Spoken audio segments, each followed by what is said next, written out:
Hello friends, welcome back to Afifa's act kitchen. ఇవాళ గోధుమ పిండితో ఎంతో టేస్టీగా చేసే లడ్డూ రెసిపీని చెప్పబోతున్నాను. ఈ లడ్డూ రెసిపీని అయితే ఇప్పటి వరకు మీరు తిని కానీ చూసి కానీ ఉండరు. కానీ చాలా టేస్టీ అండ్ ఈజీ రెసిపీ అండి. ఎవరికైనా నచ్చేటువంటి లడ్డూ రెసిపీ. చాలా హెల్దీ అండ్ బిగినర్స్ కూడా ఈజీగా చేయగలిగే రెసిపీ. ముందుగా 2 కప్ల గోధుమ పిండిని తీసుకోండి.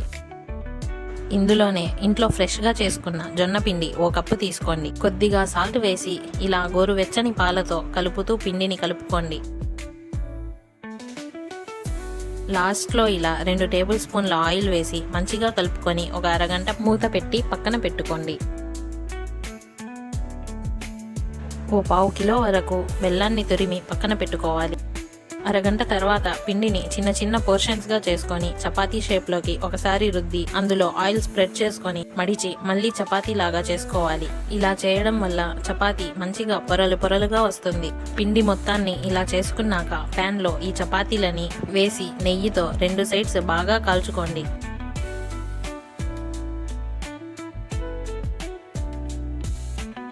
చూడండి చపాతీ ఎలా పొంగుతుందో. స్వీట్స్ ని ఇష్టపడని వారు కూడా ఎంతో ఇష్టంగా తినే రెసిపీ అండి.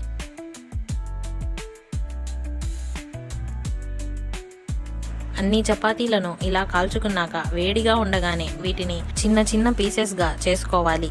ఆ తర్వాత బెల్లం తురుము నెయ్యి వేసి మిక్సీలో కొంచెం మెత్తగా గ్రైండ్ చేసుకోవాలి. ఇందులో మనకు నచ్చిన డ్రై ఫ్రూట్స్ ని వేసి కలుపుకోవాలి.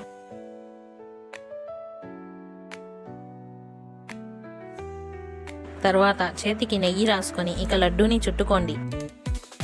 ఈ లడ్డూని ఎవరైనా ఏ టైంలో అయినా హ్యాపీగా తినొచ్చు. ఇందులో వేసిన జొన్న పిండి బెల్లం వల్ల ఎంతో బలం వస్తుంది. ఎంతో హెల్దీగా ఉంటారు. ఏంటి, నచ్చిందా? చాలా సింపుల్ కదా.